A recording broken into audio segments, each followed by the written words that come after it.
Let's review a couple concepts that didn't make it into the last video, in part because I've made yet more updates to ElfDebug Enzyme. Let's begin with ElfDebug Enzyme turned off, okay? It's turned off because we're passing false to the first parameter to ElfDebug Enzyme, okay? So let's change it to true. And now we start getting the ElfDebug Enzyme output here. It usually will tell you it's coming from ElfDebug Enzyme, and it shows us the code that we're looking at, which in this case is a very simple React component that only has a button in it. And let's go ahead now and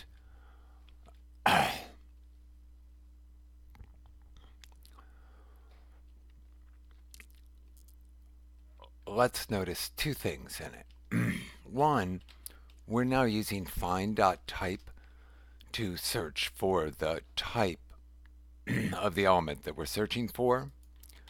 So rather than typing in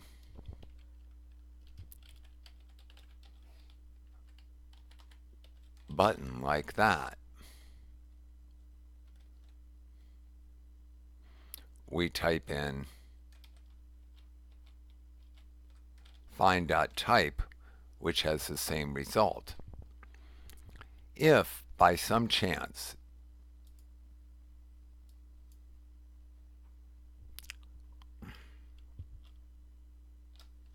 we typed in the wrong thing, instead of buttons we typed in buttons, then you start getting this thing which tells you, hey look, you were looking for something that didn't exist, alright? Wasn't in your code, okay?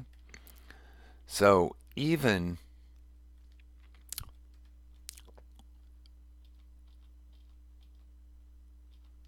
if we're using find.type, but we tried to search on something that didn't exist, we're going to get this error saying, hey look, whatever you're looking for here doesn't exist. This is what we've got, and you're looking for this. Sometimes it can help you see what's going on if you do a funny trick on find and you wrap it in shallow and then see the debug output. Then you can see exactly what it is you're looking for and what it is your code is generating, and hopefully it can help you find where your problem is. Here you can see you've got a button, and up here you've got buttons.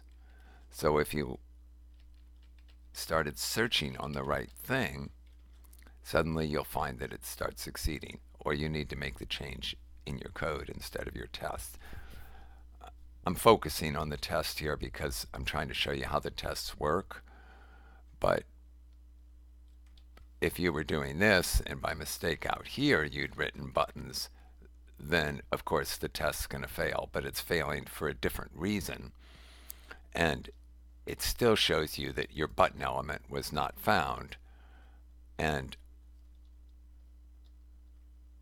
it shows you the difference between what you're looking for and what you're actually generating, so you can see the buttons.